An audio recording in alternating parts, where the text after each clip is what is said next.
Hey everyone. So I just kind of wanted to give people a realistic daily commute experience that I have on my TW200. My commute one way is 5.4 miles through some stop and go kind of city streets, and then down a big hill onto a highway, and I take the highway like 2 or 3 miles across a bridge, and it dumps me down in the industrial district of South Seattle. And then I'm just over another little bridge over some train tracks to my warehouse. You'll notice there was a fair amount of police activity this morning. Makes this area look pretty ratchet. Which, I mean, borderline it is. But I mean, I'm out the door at 6 a.m. and yeah, for there to be that amount of activity at 6 a.m. This was a Friday. And I haven't really commuted much at all on the TW this winter.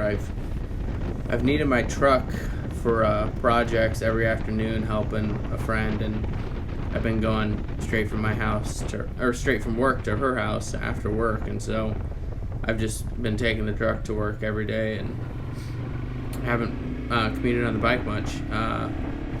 I love riding the bike to work. When I usually plan ahead, at least the night ahead, tomorrow the weather looks good, relatively good. I'm gonna ride the bike to work. If I wake up and it's pouring rain, I'm not riding the bike to work. I don't need to, so why risk that? I got a vehicle. For a reason. I just found commuting with traffic, if your head's not right, you shouldn't ride. That might sound lame or whatever, but, if you wake up super tired or wake up hungover, not that I do that, but if you wake up and you're not in the right mindset, you shouldn't hop on the bike. It's a lot easier if you just hopped in your truck or car to get to work. If you just saw those cops, that was at a 7-Eleven parking lot, so maybe someone hit the lottery. Who knows?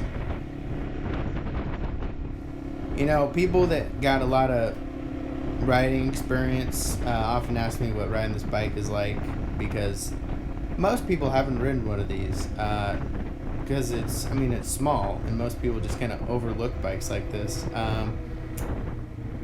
In its stock setup, which I still have it in terms of like tires, what I could really best compare it to is maybe like a Jeep Wrangler. Not that I've ever driven a Jeep Wrangler, but maybe something it's better suited for off-road. It's more comfortable off-road than it is on-road. It'll do everything on-road fine, but off-road is where it really shines, and it's just better for you and better for the bike off-road. It's so interesting in this area, at least what I see on the road. There's Harleys and there's street bikes, and there's not a lot of dual sports that I see, or dirt bikes, street legal dirt bikes. And I feel like now that I ride, I've only been riding for a couple years, but now when I see dual sports or, street legal dirt bikes in this area on the road, I'm, my neck's breaking checking these things out. So, and riding by Harleys, and you give the little low down wave, it's kind of like 50-50 if I get a wave back or not, which I couldn't really care less either way, but it's just an interesting dynamic to see, who waves or not. One thing about riding the bike, the one thing about commuting on the bike is the main access bridge to West Seattle has been down for 2 years now, and so traffic has kind of been bottlenecked into other routes, this route being one of them. So if I left my house at like 7 or 8, just way more people on the road, way just more tension. So when I leave the house at 6, like this day and every day, a couple semis here and there, as you can see, but traffic is light, and there's just half a dozen lights that we pass, and then this is a big hill that I come down, and usually just engine brake in 4th gear the whole way, or 5th gear the whole way, just cruise down, and then hop it on a freeway that's not really a freeway, it's more like that was another cop coming up the road. All kinds of activity. It's more like a highway, like a 60-mile-an-hour highway where 60 is almost all you can do.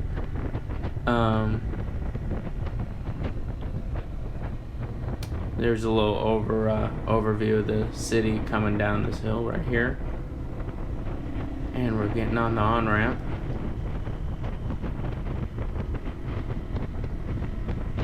This on-ramp, it's like after you've taken it as often as I can, you gotta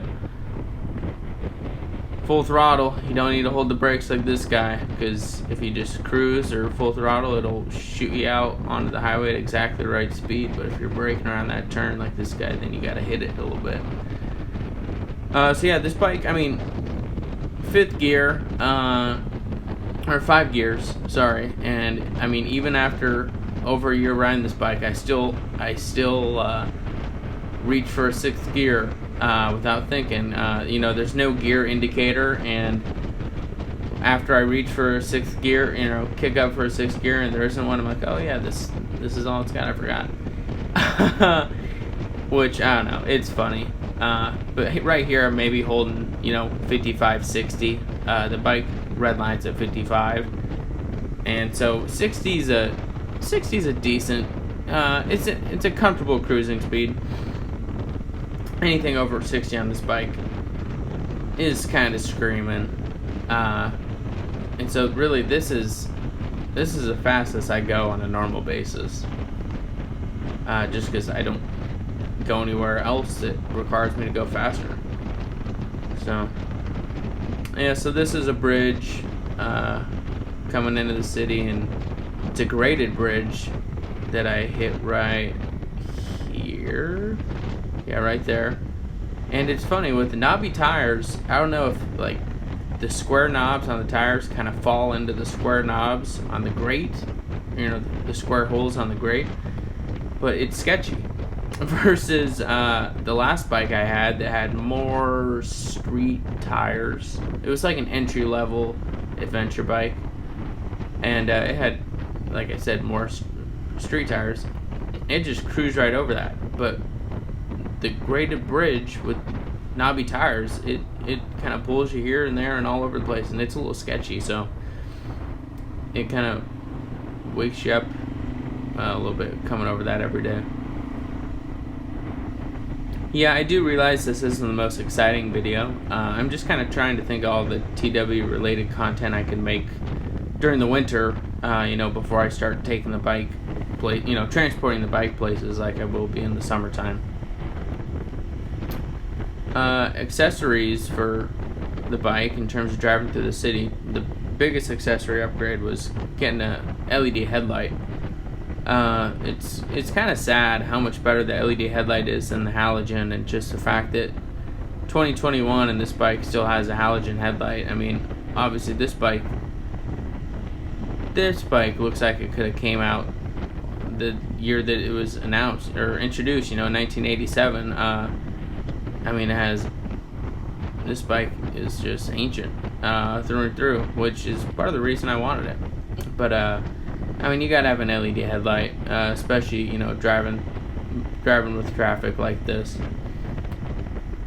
So this is just kind of a main drag. I come up, 35 mile an hour. People do 60. I do 40, 45 in the morning like this. I don't really want to give away my location too much, but if you're from Seattle, you probably know where I am.